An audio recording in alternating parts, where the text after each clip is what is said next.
Perrien au service de la maison Peugeot. Et ça fait plus de 100 ans que la famille est au service de la maison Peugeot. C'est-à-dire que mon grand-père a commencé en 1873 et ensuite lui commençait déjà à importer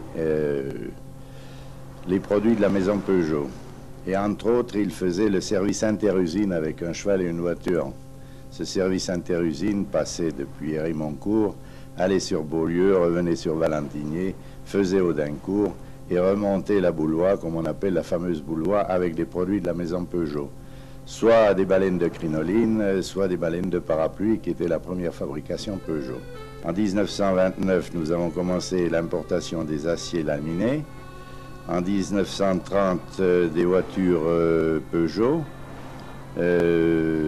Jusqu'en 1940, avec vente directe par notre entreprise. 1950, constitution d'une société qui faisait les transports de voitures depuis Sochaux sur la Belgique et qui s'appelait Sati.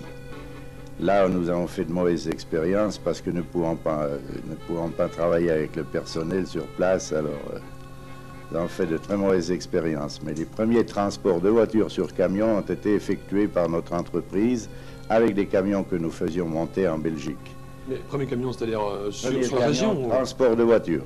Ah, mais en Europe ou alors sur... En Europe, oui. Je ne peux pas de dire que c'était en Europe et c'était en 1950. Parce que juste avant... Transport de voitures, parce qu'avant, les voitures étaient transportées soit par jockey par la route, soit par train.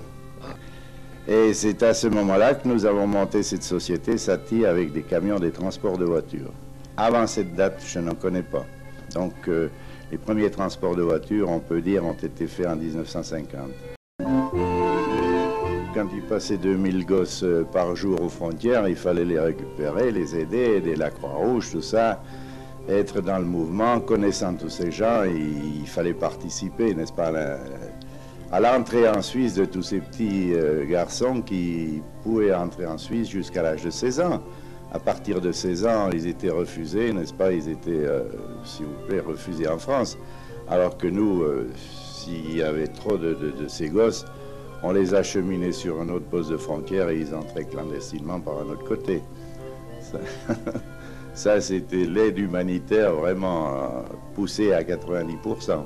Alors si je vois là, officier de l'Ordre national français du mérite en 77, ça vous a fait un plaisir? Oui, vous pensez bien que ça a été la plus belle récompense de ma vie, parce que ayant travaillé bénévolement et pour la France, ça je dois le dire, parce que ma mère étant française, nous avions notre cœur toujours du côté français, il n'y a pas de problème. Et alors à ce moment-là, on a fait tout ce qui nous a été en œuvre, on a eu le maquis, on a eu enfin tout ce qui s'est passé aux frontières. A été, si vous voulez, récompensé par cette citation d'officier au mérite national français. Rends-toi, nenni ma foi. Qui veut dire, rends-toi, c'est le patois ou c'est... Non, c'est l'armoirie qui est sur le monument du Lomont. Franc-comtois, rends-toi, nenni ma foi, en brisant ses chaînes. Parce qu'un franc-comtois ne se rend pas, il ne s'est jamais rendu. Comme chez nous, dans notre région, les adjoulos, ce qu'on appelle les gens du Jura ici, se rendent difficilement aux décisions du gouvernement ou des décisions. C'est pour ça qu'on a un peu revendiqué notre canton du Jura. Vous allez finir vos jours ici, là, Failly, ou alors plutôt du côté de la Provence ou... Oh non, pas du tout. Pas du tout. Non. Mon pays, c'est la joie, et je resterai en la joie, dans la joie.